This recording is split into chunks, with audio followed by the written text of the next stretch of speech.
దేవుడి గురించినటువంటి చాలా ఇంట్రడక్షన్ ఇవ్వడం జరిగింది.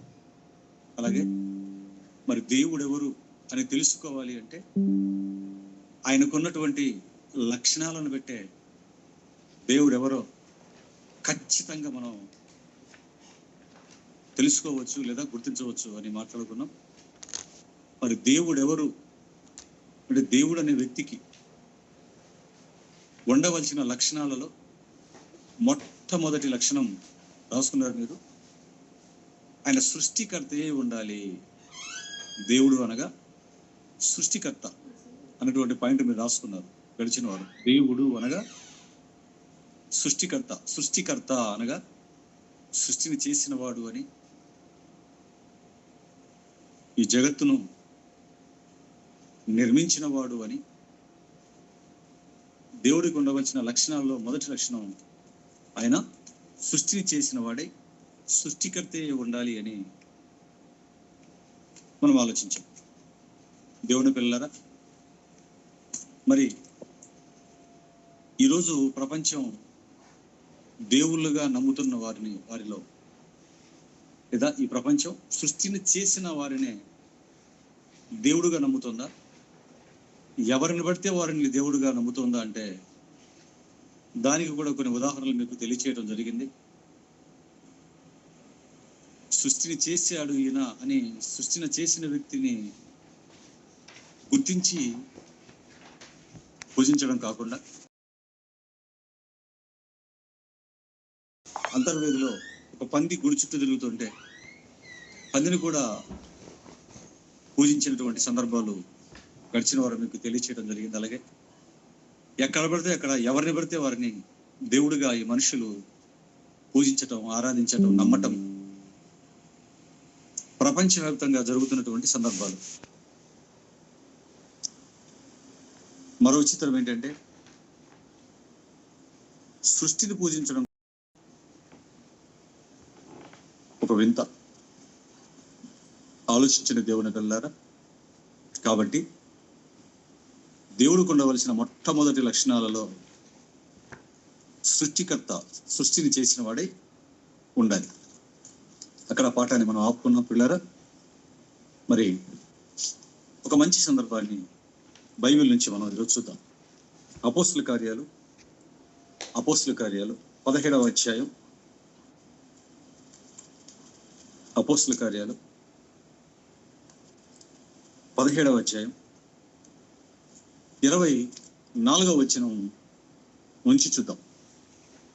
అపోస్తుల కార్యాలు 17వ అధ్యాయం 24వ వచనం నుంచి. జాగ్రత్తగా అందరూ బైబిల్ తీయండి.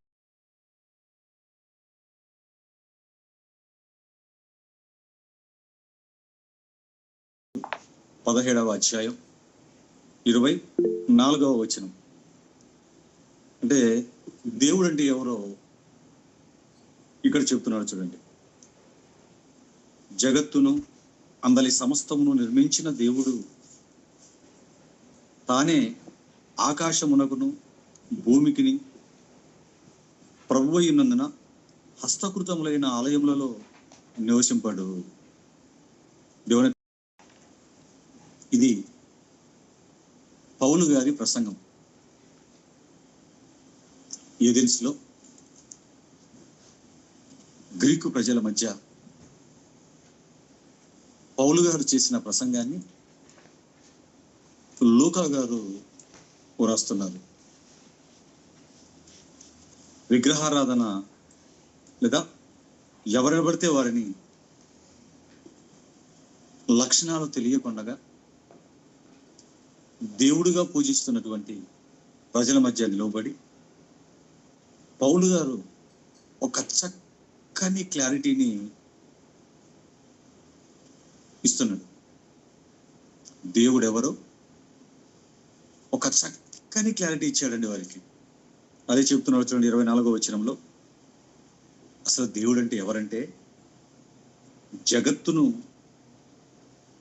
అందలి సమస్తమును నిర్మించిన దేవుడు అన్నాడు చూడండి. అంటే దేవుడు అంటే ఎవరంటే జగత్తు అంటే విశ్వం, ఈ సృష్టి. ఈ సృష్టిని చేసిన వాడే దేవుడు అంటున్నాడు. దేవుడు అనగా ఈ సృష్టిని చేసిన వాడే దేవుడు. ఎవరిని పడితే వారిని మనం ఆరాధించకూడదు అన్నాడు. చూడండి, జగత్తును అంటే ఈ విశ్వం సృష్టిని అందరి సమస్తమును నిర్మించిన దేవుడు తానే ఆకాశమునకును భూమికిని ప్రభువై ఉన్నందున హస్తకృతములైన ఆలయములలో నివసింపడు. అంటే మనము కట్టే కట్టడాలలో దేవుడు నివసింపడు. తర్వాత ఆయన అందరికీ జీవమును ఊపిరిని సమస్తమును దయచేయువాడు గనుక తనకు ఏదైనాను కొదవై ఉన్నట్టు మనుషుల చేతులతో సేవింపబడువాడు కాడు అన్నాడు. ఆయన అందరికీ జీవమును ఊపిరిని సమస్తమును దయచేవాడు అన్నాడు. చూడండి, అంటే దేవుడు అంటే ఇచ్చేవాడే తప్ప, దేవుడు అంటే ఇచ్చేవాడే తప్ప దేనిని తీసుకునేవాడు కాదు అంటున్నాడు. అందరికీ జీవాన్ని ఊపిరిని సమస్తమును దయచేయువాడు అంటే ఇచ్చేవాడే కానీ తీసుకునేవాడు కాదు. తనకు ఏదైనాను కొదవై ఉన్నట్టు మనుషుల చేతులతో సేవింపబడువాడు కాడు అన్నాడు. చూడండి, మనుషుల చేతులతో సేవింపబడేవాడు కాడు, చేతులతో సేవింపబడేవాడు కాడు అంటున్నాడు. చూడండి, చేతలతో సేవింపబడతాడే తప్ప చేతులతో సేవింపబడేవాడు కాదు అన్నాడు. ఆయన అందరికీ జీవమును ఊపిరిని అన్నాడు. చూడండి, దయచేయువాడు అంటే ఇచ్చేవాడు అన్నాడా, దయచేయువాడు అన్నాడా, దయచేయువారు అన్నాడా? బాగా ఆలోచించండి. ఆయన అందరికీ ఊపిరిని జీవమును దయచేయువాడు అన్నాడా, దయచేయువారు అన్నాడా? దయచేయువాడు సింగులర్, ఏకవచనం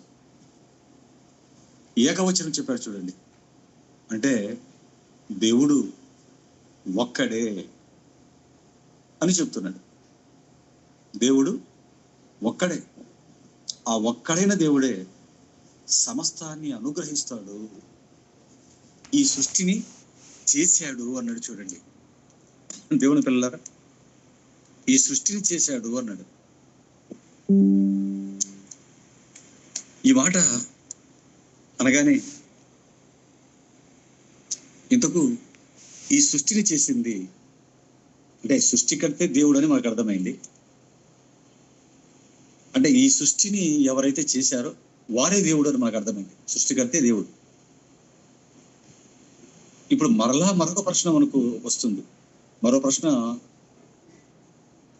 మొదలవుతుంది. ఏంటి ఆ ప్రశ్న అంటే, ఇంతకు ఈ ఉన్నటువంటి ఒక్క విశ్వాన్ని బైబిల్ దేవుడు చేశాడా, ఖురాన్లో ఉన్న అల్లా చేశాడా,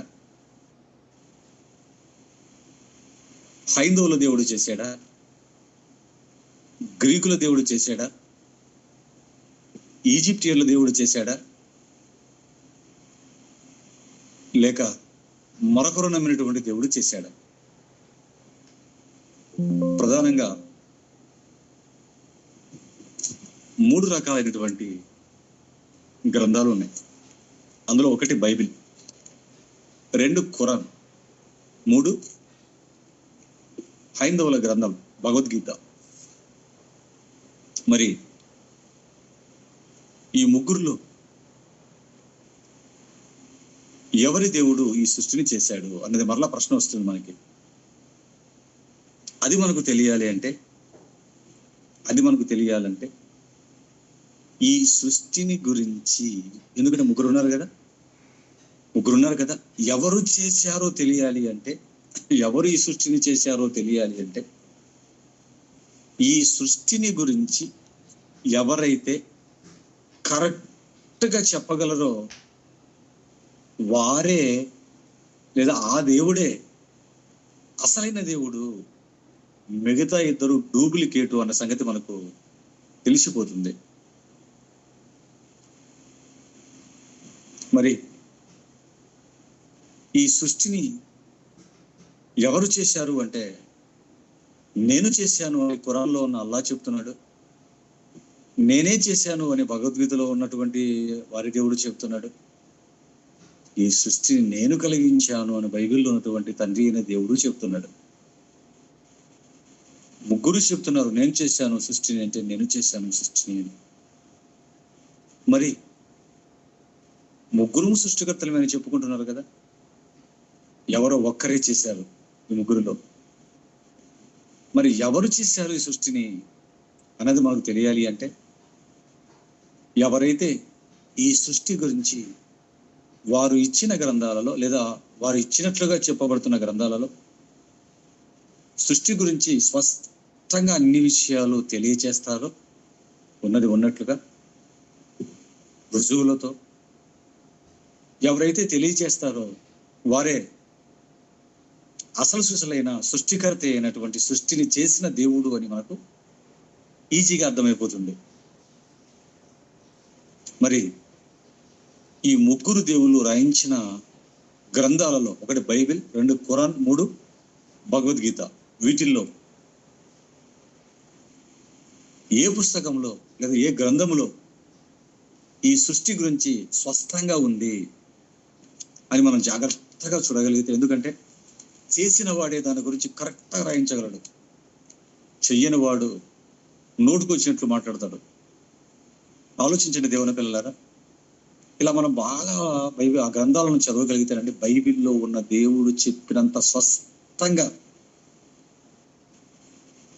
ప్రపంచంలో ఉన్న ఏ గ్రంథంలో కనిపించే దేవుడు ఎవ్వడు చెప్పలేదండి. ఎవ్వరు చెప్పలేదు. బైబిల్లో మాత్రమే సృష్టిని గురించినటువంటి సంగతులు లెక్కకు మించి వ్రాయబడ్డాయి, రుజువులతో నిరూపింపబడ్డాయి. ఆలోచించండి దేవుని పిల్ల. దీనికి మనం సబ్జెక్ట్లోకి వెళ్ళడానికి మునుపు ఈజీగా కూడా మీరు చెప్పగలరు. ఎందుకంటే బైబిల్ చదివి థియరీలు సమర్పించిన సైంటిస్టులు ఎక్కువ మంది ఉన్నారా? ఎక్కువ మంది నోబెల్ ప్రైజులు కొట్టారా? ఖురాన్ చదివి థీసిస్లు సమర్పించి కొత్త వస్తువులు కనుగొని నోబెల్ ప్రైజులు కనుక్కున్న వారు ఎక్కువ ఉన్నారా? కొట్టిన వారు. హైందవ గ్రంథాలు చదివి నోబెల్ ప్రైజులు కొట్టిన వారు ఎక్కువ ఉన్నారంటే మిగతా ఇద్దరు 2 అంకెల సంఖ్యను కూడా దాటలేదు. ముస్లింలు కానీ ప్రపంచంలో, హైందవులు కానీ ప్రపంచంలో నోబెల్ ప్రైజులు కొట్టిన వారిలో కనీసం 2-3 రావడం గగనం. మిగతా 97%, 97% ఎవరికి వచ్చాయి నోబెల్ ప్రైజులు ఆయా రంగాలలో అంటే బైబిల్ చదివినటువంటి క్రైస్తవులకి, ఇజ్రాయేలీలకు మాత్రమే రావటం ఈజీగా మనకు అర్థమైపోతుంది లెక్కలు చూసుకోవడం. కాబట్టి దేవుని పిల్లలారా, బైబిల్లో రాయబడినంత స్పష్టంగా సృష్టి గురించి ఎక్కడ రాయబడదు. మచ్చుకు కొన్ని మీ కళ్ళ ముందు పెడతాను. మచ్చుకు కొన్నింటిని మీ ముందుకు తీసుకొస్తాను. అప్పుడు డూప్లికేట్ దేవుడు ఈజీగా మీకు దొరికిపోతాడు. ఒకప్పుడు ఈ భూమి బల్లపరుపుగా ఉంది అని నమ్మేవారట. ఈ భూమి బల్లపరుపుగా ఉంది. ఎందుకు ఇలాగ అనుకున్నారంటే, ఎక్కడ పోయిన భూమి బల్లపరుపుగానే ఉంటుంది తప్ప కింద రౌండ్గా ఉన్నట్లుగా మనకి ఎక్కడా కనపడదు. ఎక్కడికి వెళ్ళినా, పొలాల్లోకి వెళ్ళి చూసినా, మైదానాల్లోకి వెళ్ళి చూసినా, ఎడారులలోకి వెళ్ళి చూసినా బల్లపరుపుగా ఉంటుంది తప్ప గుండ్రంగా ఉన్నట్లుగా ఈ భూమి ఎక్కడ మనకు కనపడదు. కనుక భూమి బల్లపరుపుగా ఉంది అని ప్రపంచం అంతా నమ్మేవారు. కానీ ఆ తర్వాత కొందరు ఆలోచించారు. సముద్రంలో దూర ప్రదేశం చూస్తున్న ఓడలను చూశారు. ఆ ఓడ వచ్చేటప్పుడు మొదట దాని పైన ఉన్నటువంటి జెండా కనబడడం, ఆ తర్వాత కర్ర కనిపించడం, ఆ తర్వాత ఆ ఓడ పైభాగం కనిపించడం, ఆ తర్వాత ఆ ఓడ అంతా కూడా 1 by 1 కనిపించడం గమనించిన ఈ పరిశోధకులు, భూమి బల్లపరుపుగా ఉంటే ఓడ వచ్చేటప్పుడు డైరెక్ట్గా ఓడంతా కనిపించి రావాలి కదా, మొదట జెండా కనిపించి, ఆ తర్వాత కర్ర కనిపించి, ఆ తర్వాత పైభాగం కనిపించి, ఆ తర్వాత ఓడ ఎందుకు ఇలా కనపడుతుంది అంటే, భూమి బలపరుపుగా కాదు గుండ్రంగా ఉందేమో అని డౌట్ పడ్డారు. ఈ భూమి గుండ్రంగా ఉందేమో అని డౌట్ పడ్డారు. కొందరు గుండ్రంగా ఉంది అని గుడ్డులో మెల్లలాగా చూపిస్తాడు. ఆ తర్వాత 1664లో ప్రజలు ఇలాగ అనుకుంటుండగానే 1964లో నీల్ ఆర్మ్స్ట్రాంగ్ అనే అమెరికా వ్యక్తి రాకెట్లో చంద్రుడి మీద కాలు మోపాడు. అతను రాకెట్లో అలా భూమిని విడిచిపెట్టి పైకి వెళ్తున్నప్పుడు పైనుంచి కింద భూమిని చూస్తే భూమి గుండ్రంగా కనిపించిందండి. ఫోటోలు తీసి పంపించాడు. డౌటే లేదు, భూమి గుండ్రంగానే ఉంది, బల్లపరపుగా లేదు అని తెలియచేశాడండి. పిల్లరా, ఇప్పుడు బైబిల్ నిజమైన దైవ గ్రంథం అయితే, బైబిల్ను రాయించిన దేవుడు సృష్టికర్త అయిన దేవుడు అయితే, నిజమైన సృష్టికర్త అయితే ఈ భూమి ఎలా ఉందని చెప్పాలి. చెప్పాడంటారా? యోబు గ్రంథం 37వ అధ్యాయం 12వ వచనం చూడండి. యోబు గ్రంథం 37వ అధ్యాయం 12వ వచనం. యోబు గ్రంథం 37వ అధ్యాయం 12వ వచనం చూడండి పిల్లగా. ఆయన వలన నడిపింపబడినవై నరులకు నివాస యోగ్యమైన భూగోళము మీద అన్నాడు. చూడండి, నరులకు నివాస యోగ్యమైన భూగోళం అన్నాడు. చూడండి, నరులకు నివాస యోగ్యమైన భూగోళం, నరులకు నివాస యోగ్యమైన భూగోళం అన్నాడు. నరులకు నివాస యోగ్యమైన భూగోళం అంటే భూమి అనేది గోళాకారంలో ఉంది అన్నాడు. భూమి గోళాకారంలో ఉంది అని చెప్పాడు. ఇప్పుడు క్రీస్తు పూర్వం 1400 సంవత్సరాల కిందట, క్రీస్తు పూర్వం 1400 సంవత్సరాల కిందట, అంటే ఇప్పటికి 3400 సంవత్సరాల కిందట చెప్పాడండి. ఇప్పుడు యోబు గారు 3400 సంవత్సరాల క్రిందట చెప్పాడు. అప్పుడేమన్నా హబుల్ టెలిస్కోప్ లో చూసి చెప్పాడా యోబు గారు? యోబు గారు భూమి గోళాకారంగా ఉంది అని హబుల్ టెలిస్కోప్ లో చూసి ఏమన్నా చెప్పాడా? మరి ఎలా తెలిసింది యోబు గారికి భూమి గోళాకారంలో ఉందని? ఆయన ఏం సైంటిస్ట్ కాదే. మరి ఎలా తెలిసింది? హబుల్ టెలిస్కోప్ ఏం లేదు, చూడలేదైనా అలా పెట్టేసి హబుల్ టెలిస్కోప్ ని. మరి ఎలా తెలిసింది ఆయనకి? ఎలా తెలిసిందంటే, ఆయన రాసిన ఈ మాటలు ఆయన సొంతంగా రాయలేదు, కానీ పరిశుద్ధాత్మ దేవుడు ప్రేరేపణ చేసి పేతురు రాసిన రెండో పత్రిక 1వ అధ్యాయం, అపోస్తులైన పేతురు గారు రాసిన మొదటి పత్రిక, క్షమించండి 2వ పత్రిక, పేతురు గారు రాసిన 2వ పత్రిక 1వ అధ్యాయం 19-20 వచనాలు చూడండి. ఎలా యోబు గారు భూమి గుండ్రంగా ఉందని చెప్పగలిగాడు? పేతురు రాసిన 2వ పత్రిక 1వ అధ్యాయం 20వ వచనం. ఒకడు తన ఊహను బట్టి చెప్పుట వలన లేఖనములో ఏ ప్రవచనము పుట్టదని మొదట గ్రహించుకొనవలను. ఎలయనగా ప్రవచనము ఎప్పుడు మనుషుని ఇచ్చను బట్టి కలగలేదు, కానీ ప్రవచనం ఎప్పుడు మనుషుని ఇచ్చను బట్టి కలగలేదు, కానీ మనుషులు పరిశుద్ధాత్మ వలన ప్రేరేపింపబడిన వారి దేవుని మూలంగా పలికి అని సని. ఎలా యోబుగా రాయగలిగారంటే పరిశుద్ధాత్మ ప్రేరేపణ చేత, పరిశుద్ధాత్మ వలన ప్రేరేపింపబడి రాశాడు. ఎందుకంటే పరిశుద్ధాత్మ ఎందుకు ప్రేరేపించాడు? ఆయన పంపిన వాడు తండ్రి కాబట్టి, అంటే తండ్రి రాయమని చెప్పాడు కదా.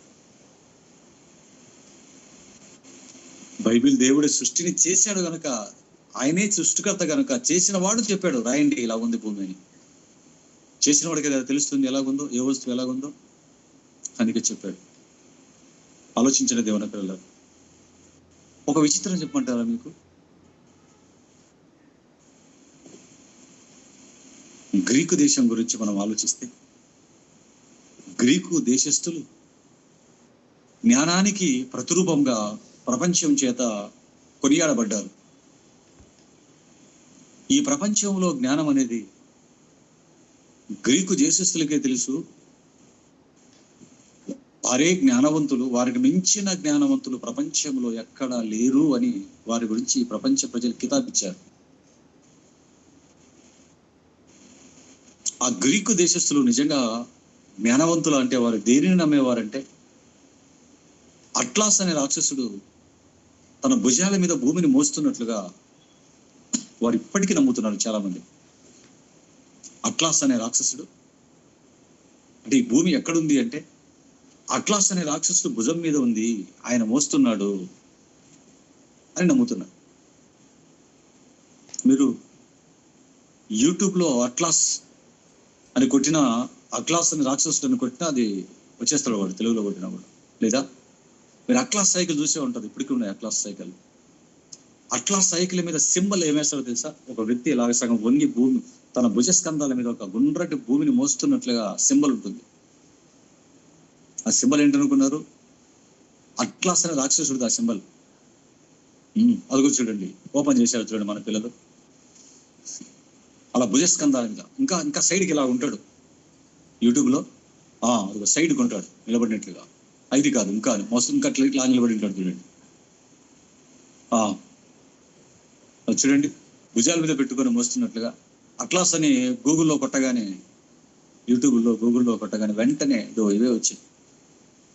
దాని కింద మ్యాటర్ ఏమని రాస్తాడంటే, గ్రీకుల యొక్క అభిప్రాయాన్ని, అంటే అట్లాస్ అనే ఒక రాక్షసుడు ఈ భూమిని తన భుజస్కంధాల మీద మోస్తున్నట్లుగా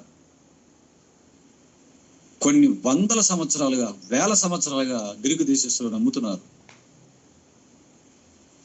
మన భారతీయులు కూడా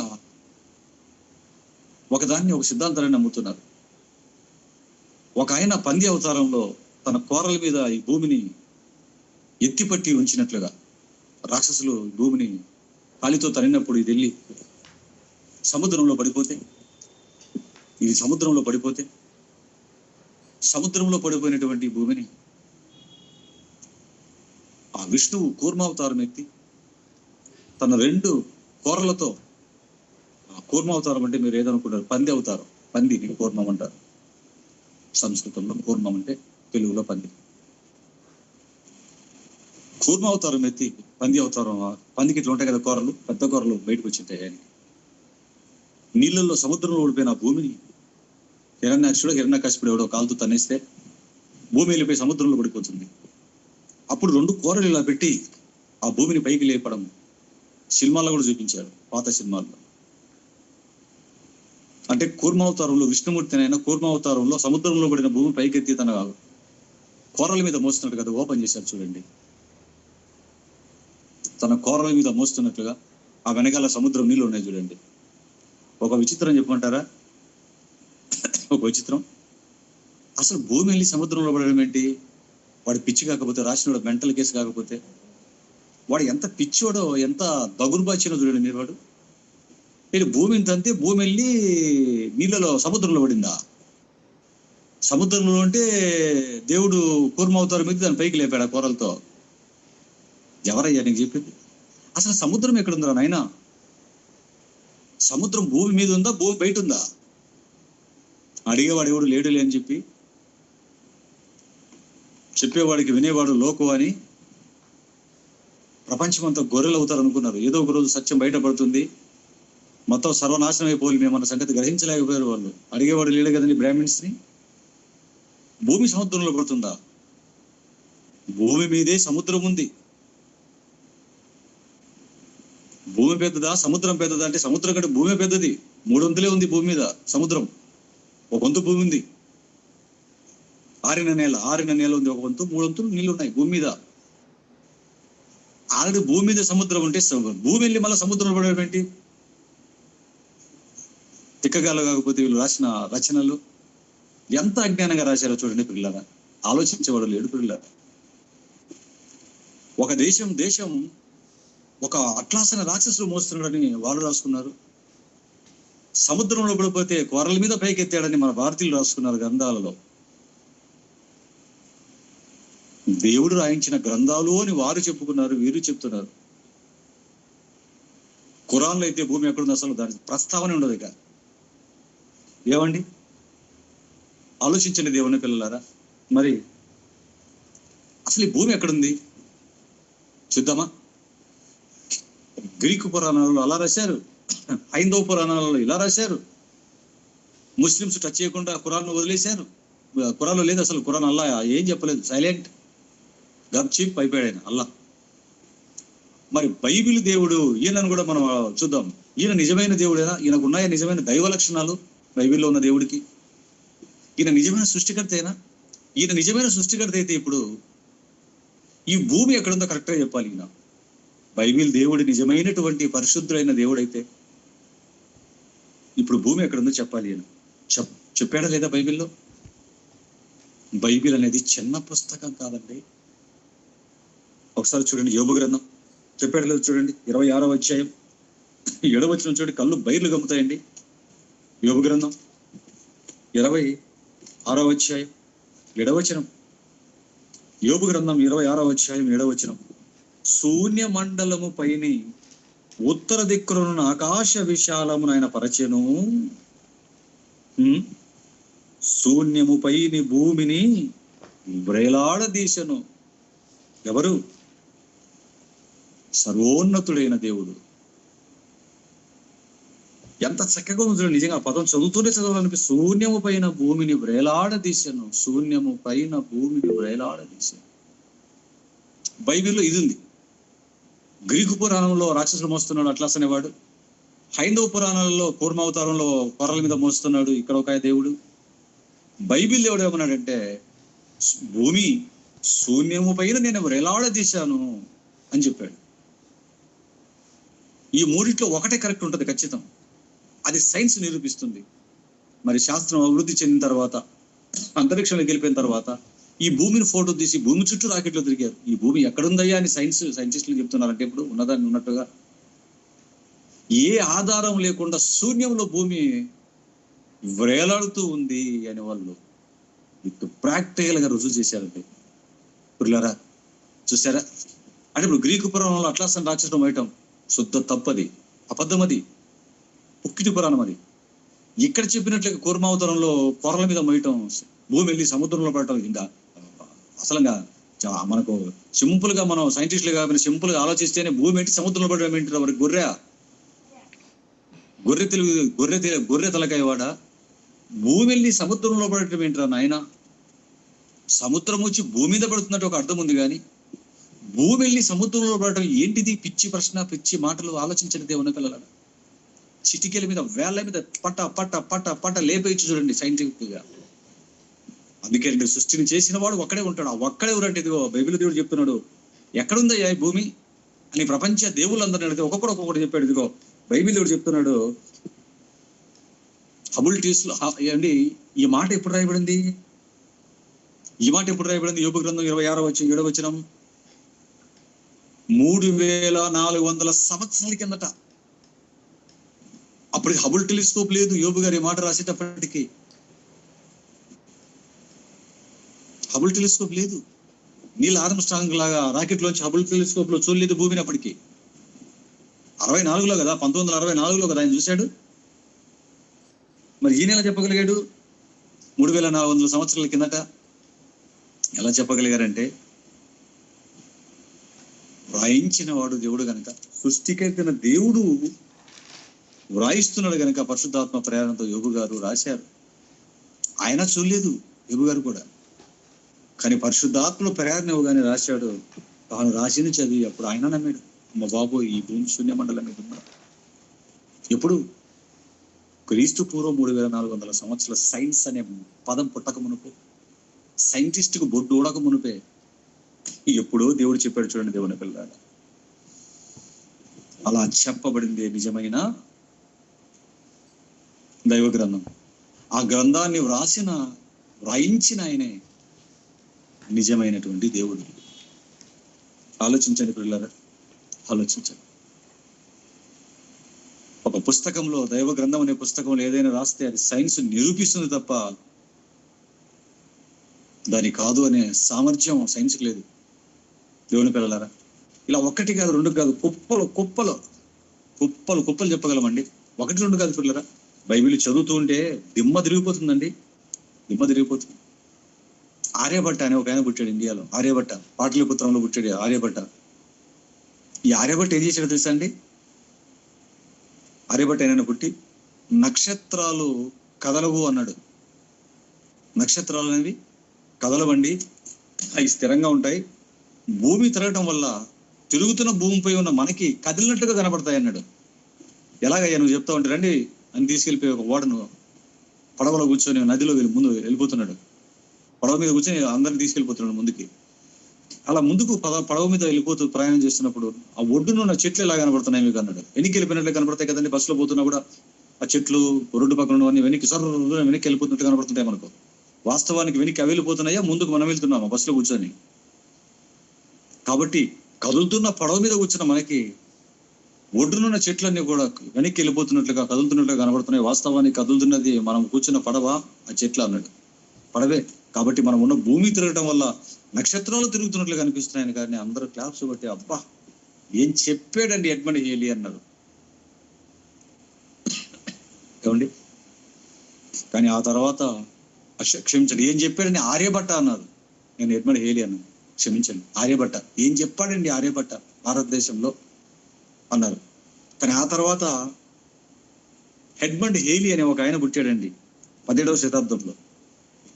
17వ శతాబ్దంలో ఇంగ్లాండ్ దేశంలో ఎడ్మండ్ హేలీ అనే ఒక ఆయన పుట్టాడు.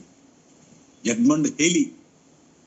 ఎడ్మండ్ హేలీ ఆయన బాగా పరిశోధన చేసి ఈ ప్రపంచానికి ఒక వాస్తవాన్ని చెప్పాడు. ఒరే, నక్షత్రాలు కదులుతున్నాయిరా నాయన అన్నాడు. 70 సంవత్సరాలకు ఒకసారి భూమికి దగ్గరగా వచ్చి ఒక నక్షత్రం వెళ్ళిపోతుంది, నక్షత్రాలు కదులుతున్నాయని చెప్పాడండి. అవునా? ఎలాగనగానే అప్పుడు హబుల్ టెలిస్కోప్ అప్పటికే ఉంది. హబుల్ టెలిస్కోప్ లో నిరూపించి చూపించాడు. ఆయన కనిపెట్టిన తోకచుక్కకి ఎలీ తోకచుక్క అని పేరు కూడా ఆయన పేరు పెట్టారు. ఆ తోకచుక్కకి. అప్పుడు ఆర్యభట్ట చెప్పినటువంటి సిద్ధాంతం తప్పు అయిపోయింది. అది తల దించారండి మన ఇండియన్స్. ఏమండి? ఎడ్మండ్ హేలీ ఎప్పుడు చెప్పాడు? 17వ శతాబ్దం. ఇప్పుడు బైబిల్ దేవుడు నిజమైన సృష్టికర్త అయితే ఆయన రాయించిన గ్రంథంలో ఖచ్చితంగా దీని గురించి చెప్పి ఉండాలి, కరెక్ట్ గా చెప్పి ఉండాలి. యోబు గ్రంథం 38వ అధ్యాయం 31, 32 చూడండి. యోబు గ్రంథం ఎన్ని సంగతులు ఒక్క యోబు గ్రంథంలో రాశాడు. సైన్స్ మాటలన్నింటినీ. యోబు గ్రంథం 38వ అధ్యాయం తీర్నాను.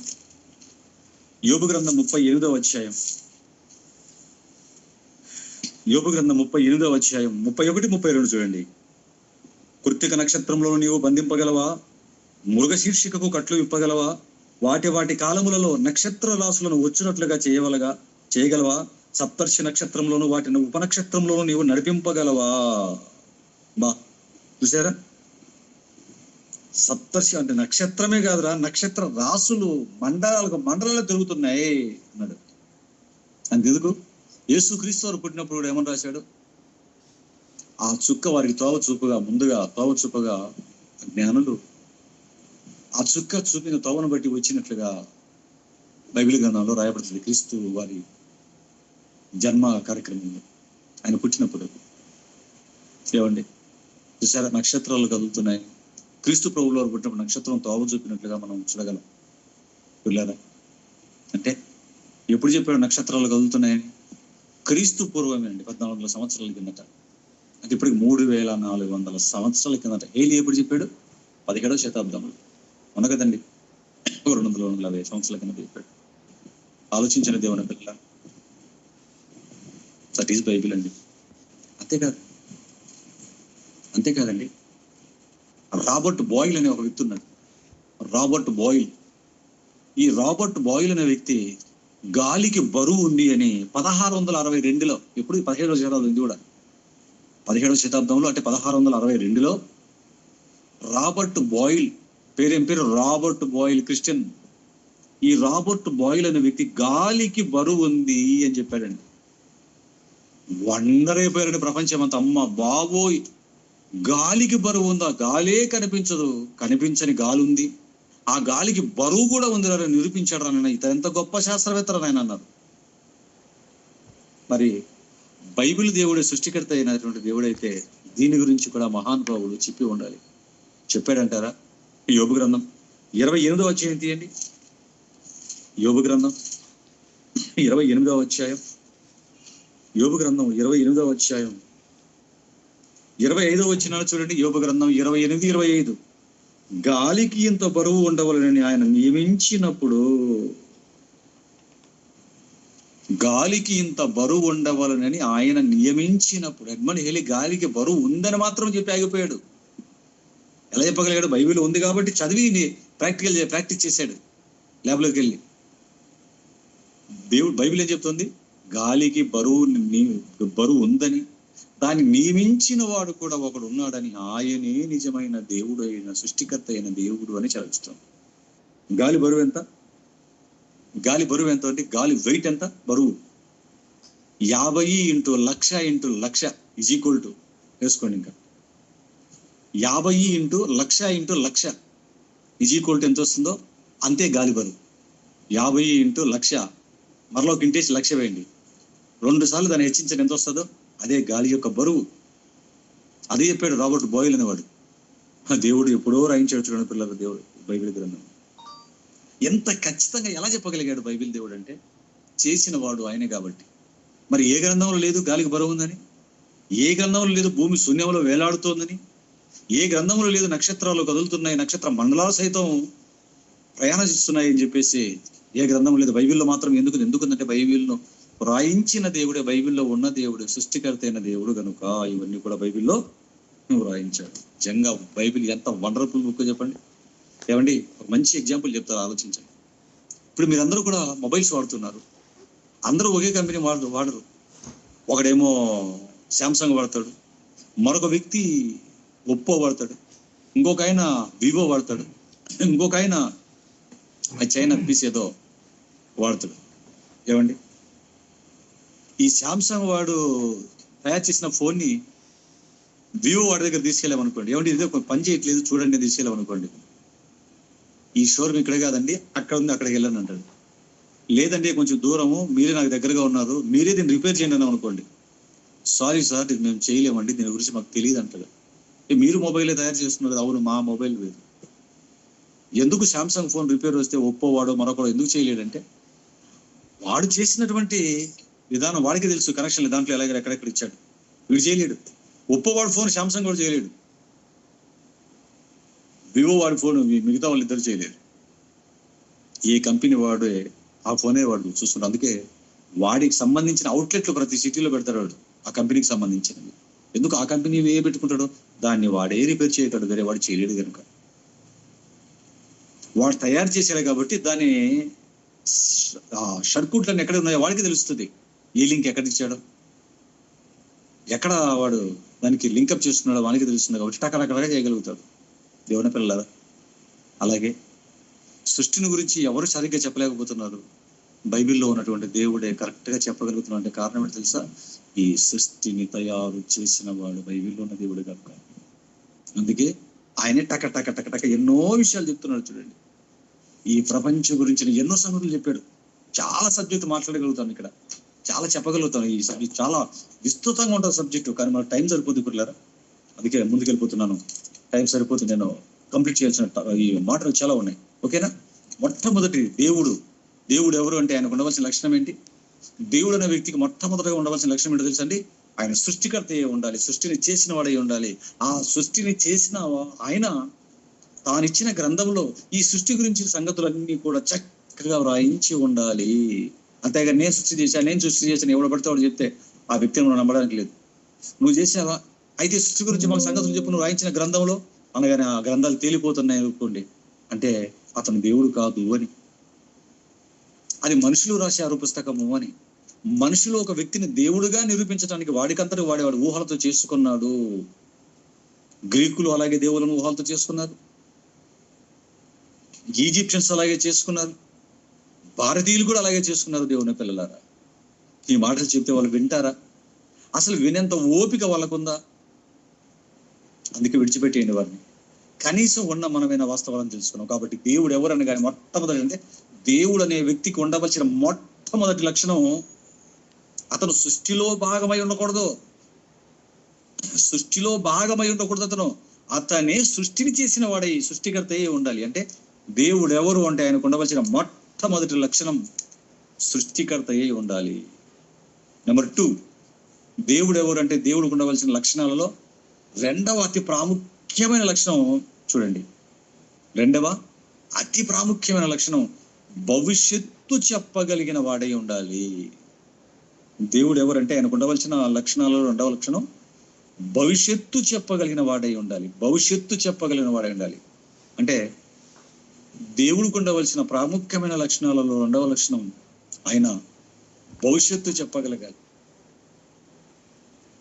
మనిషి భవిష్యత్తు చెప్పగలగాలి, ప్రపంచ భవిష్యత్తు చెప్పగలగాలి, ఈ సృష్టి భవిష్యత్తును కూడా ఏమీ కాకుండా అనర్గళంగా చెప్పగలగాలి. ఇది దేవుడికి ఉండవలసిన లక్షణాలలో రెండవది. మరి అలా భవిష్యత్తును ఉన్నట్లుగా చెప్పగలిగిన వ్యక్తులు ఎవరైనా ఉన్నారా? చెప్పగలిగిన వాడు ఎవరైనా దేవుడు ఉన్నాడా? వారు రాయించిన గ్రంథాలలో భవిష్యత్తుని చెప్పగలిగిన వాడు ఏదో గాల్లో 10 రాళ్ళు వేస్తే ఒక రాయబడినట్లు కాదు, చెప్పిన ప్రతి ఒక్కటి జరిగినట్లుగా భవిష్యత్తుని చెప్పగలిగిన వాడే ఉండాలి దేవుడు అంటే. ఇది నేను చెప్పిన మాట కాదు, నేను చెప్పిన మాట కాదు. ఒకనాడు నిజదేవుడైనటువంటి తండ్రి అయిన దేవుడిని విడిచిపెట్టి విగ్రహాలను, ఇతర దేశస్థులు చేసుకున్న విగ్రహాలను దేవుడిగా నమ్ముతున్న వారికి, ఇజ్రాయేలీలు విగ్రహాలుగా మారిపోయినప్పుడు, నిజ దేవుని విడిచిపెట్టి విగ్రహాల వైపు తిరిగినప్పుడు ఆ ఇశ్రాయేలీలకు, ప్రపంచ ప్రజానీకానికి దేవుడు వేసిన ఒక సవాల్ చూడండి. యెషయా గ్రంథం 41వ అధ్యాయం తీయండి, 21, 22. యెషయా గ్రంథం 41వ అధ్యాయం, యెషయా గ్రంథం 41వ అధ్యాయం 21, 22. యెషయా గ్రంథం 41వ అధ్యాయం 21, 22. వ్యాజ్యమాడుడని యెహోవా అనుచున్నాడు. నిజమైన దేవుని విడిచిపెట్టి, తెలిసి కూడా విడిచిపెట్టి, ధర్మశాస్త్రాన్ని పక్కన పెట్టి, ప్రవక్తల మాటలు వినకుండా ఈ ప్రపంచంలో అన్యులైన వారు పెట్టుకున్న విగ్రహాల వైపుకు వారు తిరిగినప్పుడు దేవుడు ఏమంటాడు చూడండి. వ్యాజ్యమాడుడని యెహోవా అనుచున్నాడు, మీ రుజువు చూపించుడని యాకోబు రాజు చెప్పుచున్నాడు. నన్ను విడిచిపెట్టి ఎవడో అన్యులు తయారు చేసుకున్న విగ్రహాలను, దేవుళ్ళను నిజ దేవుడని మీరు వెళ్తారా? అయితే ఇదిగో ఒక సవాల్ ఇస్తున్నాను నేను. నాతో వ్యాజ్యం ఆడండి, మీరు అంటే కొట్లాడండి, నాతో మాట్లాడండి, మీరు కొట్లాడండి, వ్యాజ్యం ఆడండి.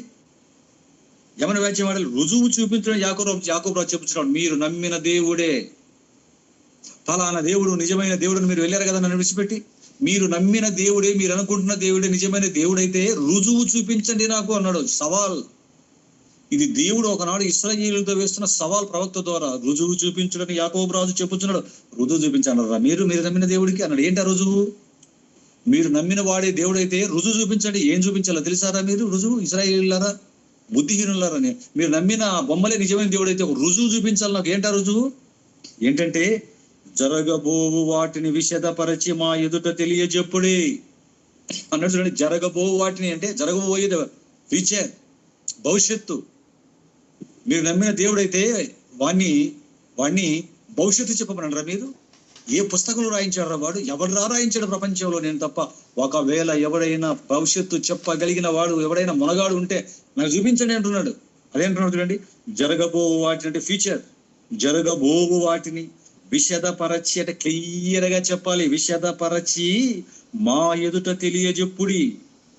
నెంబర్ 1 భవిష్యత్తు చెప్పాలి. నువ్వు దేవుడు నమ్మిన దేవుడు నిజమైన దేవుడు అయితే. నెంబర్ 2 పూర్వమైన వాటిని విషదపరచుడి.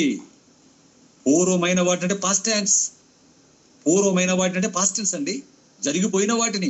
ఒకటి భవిష్యత్తు చెప్పాలి నువ్వు నమ్మిన దేవుడు నిజమైన దేవుడు అయితే. రెండవది పూర్వమైన వాటిని విషదపరచుడి. మేము ఆలోచించి వాటి ఫలమును తెలుసుకున్నట్లు వాటిని మాకు తెలియజెప్పుడి. లేని ఎడ రాగల వాటిని మాకు తెలియజెప్పడి. పోయిన వాటిని, గడిచిన వాటిని చెప్పలేడా? ఇది అయిపోయిన వాటిని కూడా చెప్పలేడా? చెప్పాలి. మరి భూమి మీదకి మనుషులు ఎలా వచ్చారో చెప్పాలి. మరి నోటుకు వచ్చినట్టు చెప్పడం కాదు. తొడల నుంచి, కాళ్ళ నుంచి, ముక్కుల్లో నుంచి, పళ్ళల్లో నుంచి వచ్చారని కాదు. అందరూ ఆమోదించదగ్గ సైంటిస్టులు కూడా ఒప్పుకోదగ్గ సత్యం చెప్పాలి. అదే చెప్తున్నాడు. గడిచిపోయినది కూడా చెప్పలేకపోతున్నావు అదా మీ దేవుడు మీ బతుక్కి. అయితే ఒక మాట అన్నాడు. ఏమన్నాడు చూడండి. లేని ఎడల రాగల వాటిని మాకు తెలియజెప్పుడే. భవిష్యత్తు రాగల వాటిని అంటే వచ్చే బ్లోకం మీదకి వచ్చి ఆ కీడెంట్లు మాకు తెలియజెప్పుడు అంటున్నాడు చూడండి. ఇక మీద రాబో సంగతులను తెలియజెప్పుడి. అప్పుడు మీరు దేవతలను మేము ఒప్పుకుందుము. ఏమండి చూస్తున్నారండి? దేవుడు వేసిన సవాల్ ప్రవక్త ద్వారా నిశ్చేష్టులైపోయారండి ఇశ్రాయేలు. వాళ్ళని చెప్తారండి. వాళ్ళని ఎవరిని చూపించగలరు? భవిష్యత్తు చెప్పగలిగిన వాడిని, భవిష్యత్తు చెప్పగలిగిన వాడిని ఎవరిని చూపించగలరు చెప్పండి? దేవుని పిల్లలారా, ఉన్నాడా ప్రపంచంలో భవిష్యత్తు చెప్పగలిగిన వాడు? ఉన్నాడండి. కడప జిల్లాలో బ్రహ్మంగారి మఠంలో ఒక వీర బ్రహ్మేంద్ర స్వామి ఒక ఉన్నాడండి. ఆయన భవిష్యత్తు చెప్పాడండి, కాలజ్ఞానం చెప్పాడండి అని ఒకవేళ అంటాడా? ఏం చెప్పాడు ఆయన? కాలజ్ఞానం. వేప చెట్టుకు పాలు గారుతాయి, పంది పిల్లకు ఏనుగు పిల్ల పుడుతుంది, అత్త కోడలు జుట్లు పట్టుకుంటారు. నువ్వు చెప్పాలి మాకు, అత్త కోడలు జుట్లు పట్టుకునేది. టామ్ అండ్ జెర్రీ, అత్తకు కోడలకి ఎప్పుడు టామ్ అండ్ జెర్రీ. నువ్వు నాయన బ్రహ్మంగారు, నువ్వు పుట్టక మునిపే, మీ నాన్న తాత ముత్తాతలు పుట్టక మునిపే ఈ భూమి మీద అత్తా కోడలు జుట్లు పట్టుకున్నారు నాయన. ఆలోచించండి పిల్లరా. ఇది వేప చెట్టుకు పాలు కాస్తే కాస్తాయా? పంది పిల్ల కడుపున ఏనుగు పిల్ల పుడుతుందా? పుట్టిందా ఎక్కడైనా? ఏనుగు బ్లడ్ సెల్స్ ఏంటి, పంది బ్లడ్ సెల్స్ ఏంటిరా నాయన? ఆలోచించండి. పంది పిల్ల కడుపున ఏనుగు పిల్ల పుడుతుందా? ఏనుగు బ్లడ్ సెల్స్ ఏంటి, పంది బ్లడ్ సెల్స్ ఏంటి? పంది మైటోకాండ్రియా ఏంటి, ఏనుగు మైటోకాండ్రియా ఏంటి? పంది సైజ్ ఏంటి, ఏనుగు సైజ్ ఏంటి? వేప చెట్టుకు పాలు కడతాయి, అత్త కోళ్ళు జుట్లు పట్టుకుంటారు, ఆడలు క్రాప్లు కొట్టించుకుంటారు, ఆడలు సిగరెట్లు తాగుతారు. ఇది కాదు భవిష్యత్తు. వేప చెట్టుకు పాలు కడితే ఏం చేయమంటావు? మమ్మల్ని ఏం చేయమంటావు? తోక లేదు, తొండం లేదు చెప్పిన మాటకి. ఇవి కాదు భవిష్యత్తు చెప్పడం అంటే. మన ఆంధ్రులు కానీ, మన ఇండియన్స్ కానీ ఎంత పరిమితి కలిగినటువంటి మా నాట్స్ కలిగిన వాళ్ళు చూడండి, గొర్రెనాలండి మన వాళ్ళని. ఎందుకంటే ఏదో వేప చెట్టుకు పాలు కడితే పంది పిల్ల కడుపున ఏనుగు పిల్ల పుడుతుంది అంటే, పంది పిల్ల కడుపున ఏనుగు పిల్ల ఎక్కడైనా పుడుతుందా?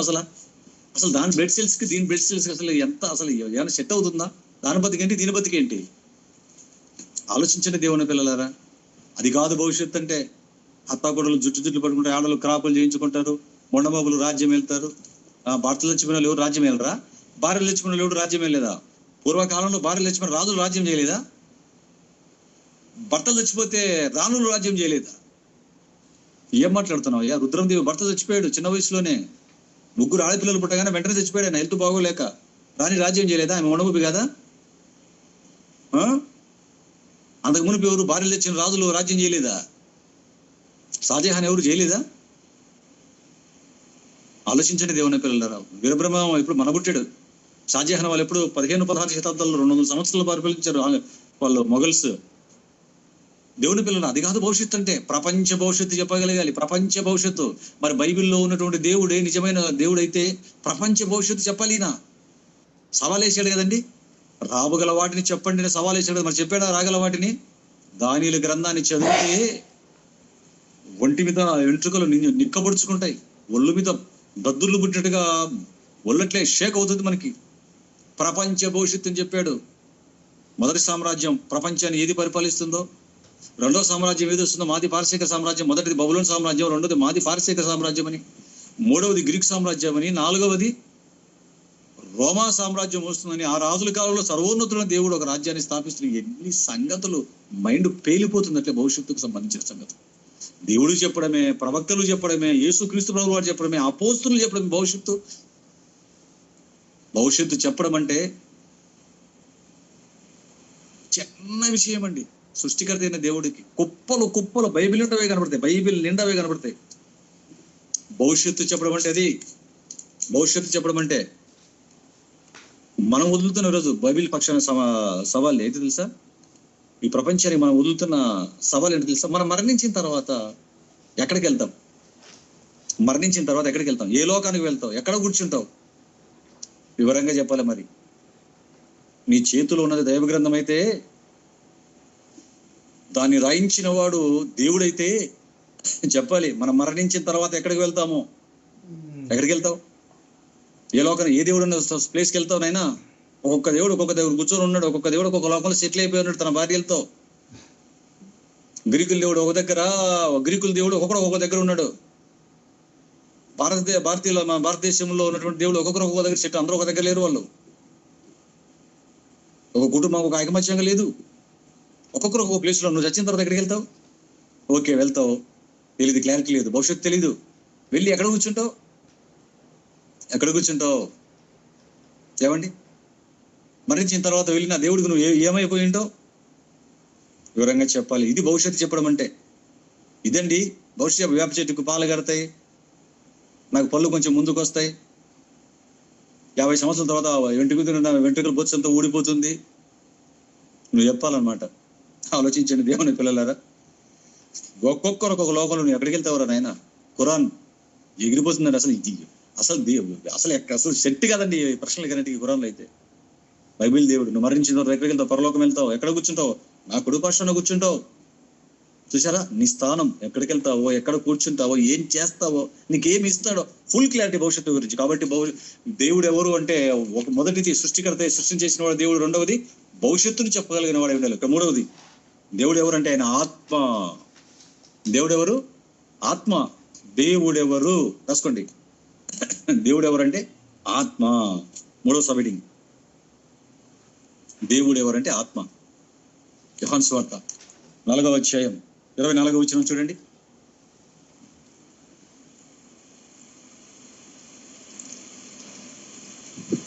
యోహాను సువార్త 4వ అధ్యాయం 24వ వచనం. దేవుడు ఆత్మ గనుక ఆయనను ఆరాధించేవారు ఆత్మతోనూ సత్యముతోనూ ఆరాధింపవలను అంటాడు. ఏమండి? దేవుడు ఆత్మ గనుక అన్నాడు చూడండి. దేవుడు అనగా ఆత్మ. ఆత్మ అనంతమైనది. దేవుడు అనగా ఆత్మని. ఆత్మ అనంతమైనది, ముగింపు లేనిది, నాశనము లేనిది. ఈ పరిజ్ఞానం, ఆత్మను గూర్చిన పరిజ్ఞానం మనిషికి లేదు. ఆత్మను గురించిన పరిజ్ఞానం మనిషికి లేదు. ఆ గ్రంథాలు రాయించిన దేవుడికి లేదు. ఉంటే ఆ గ్రంథాలు చదువుకుంటున్న ఈ మనిషి ఆత్మ గురించి సత్యం చెప్పాలి. ఆ గ్రంథాలు రాయించిన దేవుడికే పరిజ్ఞానం ఉంటే దాన్ని చదివిన మనిషికి ఆత్మ గురించిన జ్ఞానం ఉండాలి. ఉందా మనిషికి ఆత్మ గురించిన జ్ఞానం? బైబిల్ పట్టుకున్న వ్యక్తులు తప్ప మిగతా వాళ్ళకు ఆత్మ గురించిన జ్ఞానం ఉందా? ఆత్మ అంటే ఆకారం లేనిది అంటాడు. ఆత్మ నిరాకారుడు. దేవుడు నిరాకారుడు అంటుంటాడు. దేవుడు నిరాకారుడు అంటాడు. అంటే దేవుడికి ఏ ఆకారం లేదంటాడు. ముక్కు, కాళ్ళు, చేతులు, నడుము, పొట్ట, గిట్ట అన్ని మళ్ళీ ఇడి తగిలిస్తాడు. దేవుడు అంటే ఆకారం లేదంటున్నావు. దేవుడు అంటే ఈ దేవుడు ఇలాగా, ఆ దేవుడు అలాగా. మన ఆకారాలు ఇస్తున్నావు. నువ్వు ఏం మాట్లాడుతున్నారో, ఏం చేస్తున్నారో అసలు అర్థమవుతుందా నీకు? గ్రీస్కి ఏమైనా అర్థమైందా? ఈజిప్షియన్స్కి ఏమైనా అర్థమైందా? మన భారతీయులకి ఏమైనా అర్థమైందా? చెప్పండి పిల్లరా. అర్థమైందంటారా? అర్థమైతే దేవుడు కాని వాటిని పక్కన పెట్టి దేవుడిని నెత్తికెత్తుకుంటుందండి ఆ జాతి. అలా ప్రపంచంలో ఏదో దేశాలు ఎత్తుకున్నాయి. ఒక అమెరికా ఎత్తుకుంది. అంతవరకు వాళ్ళు ఏదే దేవుడిని నమ్మారు, ఇసురు కొట్టారు. సత్యం రాగానే బైబిల్ దేవుడిని నెత్తినెత్తుకున్నారు. ఒక ఇంగ్లాండ్, ఒక ఫ్రాన్స్, ఒక ఇటలీ, ఒక ఆస్ట్రేలియా, ఒక ఫిన్లాండ్, ఒక ఐస్లాండ్, ఒక ఐర్లాండ్, స్విట్జర్లాండ్, బ్రెజిల్, కెనడా, ఎన్ని దేశాలు పిల్లరా. అంతవరకు వాళ్ళు నమ్మిన సూర్యదేవుని, చంద్రదేవుని ఇసి ఆ తుంగలో దొక్కేసి nature is not God, creator is God అన్న సంగతి సత్యం అర్థమైపోగానే దేవుడిని నెత్తికెత్తుకున్నారండి వారు. ఆత్మ దేవుడు నిరాకారుడు అంటున్నాడు. దేవుడికి ఆకారం లేదా? ఆకారం లేకుండా మరి ఈ ఆకారాలు ఎందుకు ఇచ్చావు? ఆలోచిద్దాం. దేవుడు ఆత్మ కదా, మరి ఆత్మకు ఆకారం ఉందా లేదా? ఆత్మకు ఆకారం ఉందా లేదా? ఆదికాండం అడుగుదాం దేవుణ్ణి, బైబిల్ దేవుణ్ణి. ఆదికాండం 1వ అధ్యాయం 26, 27 చూడండి. ఆదికాండం 1వ అధ్యాయం 26, 27. ఆదికాండం 1వ అధ్యాయం 26, 27. దేవుడు మన స్వరూపమందు మన పోలిక చొప్పున నరులము చేయుదము. మన స్వరూపమందు మన పోలిక చొప్పున. మన స్వరూపం, మన పోలిక అంటే దేవుడికి ఏముంది? స్వరూపం ఉంది. దేవుడికి ఏముంది? పోలిక ఉంది, ఆకారం ఉంది. దేవుడు నిరాకారుడు కాదు. చాలా మంది క్రైస్తవులు చూడండి, బైబిల్లో మైక్ చేతిలో పట్టుకున్నారంటే స్టేజ్ల మీద, పబ్లిక్ మీటింగ్లలో దేవుడు నిరాకారుడు అని మాట్లాడుతుంటాడు. చాలా మంది చెప్పగా నేను విన్నానండి. నా చిన్నతనం నుంచి వింటున్నాను. మైకుల దగ్గర పెద్ద పెద్ద స్పీకర్ అనుకునే వాళ్ళు కూడా దేవుడు నిరాకారుడు, ఆయన ఆత్మస్వరూపుడు, ఆకారం లేదు ఆయనకి, స్వరూపం లేదు ఆయనకి అంటుంటాడు. ఏం చదివాడు వీడు? మొదటి అధ్యాయంలోనే మొదటి మాటల్లోనే మన స్వరూపమందు మన పోలిక చొప్పున అంత క్లియర్ గా ఉంటే క్రైస్తవులకి ఏమర్థమైందో చెప్పండి పిల్లల బైబిల్లో. కాబట్టి దేవుడికి ఆకారం ఉంది, దేవుడికి స్వరూపం ఉంది. ఇప్పుడు ఒక వండర్ఫుల్ పాయింట్ చెప్తాను మీరు వినండి. దేవుడు ఆత్మని, ఆయనకు ఆకారం ఉందని క్లియర్గా చెప్తున్నాడు కదా బైబిల్లో దేవుడు. ఇకపోతే మనిషి ఏం చేశాడంటే, ఎంత తప్పు చేశాడంటే, ఎంత రాంగులకి వెళ్ళిపోయాడంటే, దేవుడు ఆత్మ అంటాడు, దేవుడు ఆత్మ అంటాడు, కానీ మరలా దేవుడికి మనిషికి ఏ అవసరతలైతే ఉంటాయో, ఒక పక్క దేవుడు ఆత్మ అంటూనే శరీరులైన మనుషులకు ఎటువంటి అవసరతలు అయితే ఉంటాయో అవన్నీ కూడా దేవుడికి ఉన్నాయని చెప్పటం చిత్రంలో చిత్రం. ఒక పక్క దేవుని ఆత్మ అంటాడు, మరలా మనిషికి ఏ అవసరతలు అయితే ఉంటాయో అవన్నీ దేవుడికి ఉన్నట్లుగా ప్రయత్నించటం మనం చూడగలం. ఆలోచించిన దేవుని పిల్లలారా, మనిషికి ఆకలేస్తుంది, పలహారం తినాలి, దేవుడికి పలహారం పెడతాడు. మనిషికి ఒళ్ళు కప్పుకోవటానికి, దిగంబర శరీరం కప్పుకోవటానికి వస్త్రాలు కావాలి, దేవుడికి వస్త్రాలు పెడతాడు. వీడికి ఒక గుల్లి పొట్ట ఉంటుంది, మనకి దేవుడికి పొట్ట. వీడికి 2 ముక్కులు గొట్టాలు, ఒక మూతి, 2 కళ్ళు, 2 చెవులు, 2 చేతులు, 2 కాళ్ళు, అన్ని దేవుడికి పెడతాడు. వీడికి తినేటన్ని దేవుడికి పెడతాడు, వీడు కట్టుకునేటన్ని దేవుడికి కట్టుతాడు. ఈయనకి పెళ్ళం కావాలి కూడా దేవుడికి పెళ్ళం సెట్ చేస్తాడు. వీడు అప్పుడప్పుడు ఉంపుడు గత్తలు పెట్టుకుంటాడు కాబట్టి సెకండ్ సెటప్లని, దేవుడికి సెకండ్ సెటప్లు. వీడు అప్పుడప్పుడు డబ్బులు ఉన్నాయంటే మొత్తం ఒకరినిద్దరిని కాకుండా 50, 70, 100, 200 మంది తిరుగుతుంటారు కదా మనిషి. దేవుడికి కూడా 100 భార్యలు తగలగట్టిన కూడా చాలా మంది ఉన్నారు దేవుడిని పిల్లల. వీడికి బర్త్డే ఉంటుంది మనిషికి, దేవుడికి బర్త్డే. వీడు బర్త్డే చేస్తున్నాడు కాబట్టి, పుట్టినరోజు చేస్తున్నాడు కాబట్టి దేవుడికి పుట్టినరోజు. వీడు చచ్చిపోతే డెత్ డే ఉంటుంది, దేవుడికి డెత్ డే. వీడికి మ్యారేజ్ డే ఉంటుంది, దేవుడికి కళ్యాణం. వీడికి కళ్యాణం, దేవుడికి కళ్యాణం. చూసారా పిల్లరా? వీడికి కోలాటం, దేవుడికి కోలాటం. వీడికి ఉయ్యాలా, దేవుడికి ఉయ్యాలా. వీడు నిద్రపోతాడు, దేవుడికి నిద్ర. వీడు లేస్తాడు, దేవుడు నిద్ర వేయాలి. దేవుని పిల్లలు, అందుకేనండి ఒక అద్భుతమైన మాట, ఒక ప్రశ్న అడుగుతాను వీళ్ళని, ఇలాంటి వాళ్ళు తగిలినప్పుడు. ఒరే, కుక్కకు మనిషికి తేడా ఉందా లేదా అని అడుగుతాం. కుక్క మనిషి, కుక్కకు మనిషికి తేడా ఉందా లేదా? ఉంది. ఏంటా తేడా?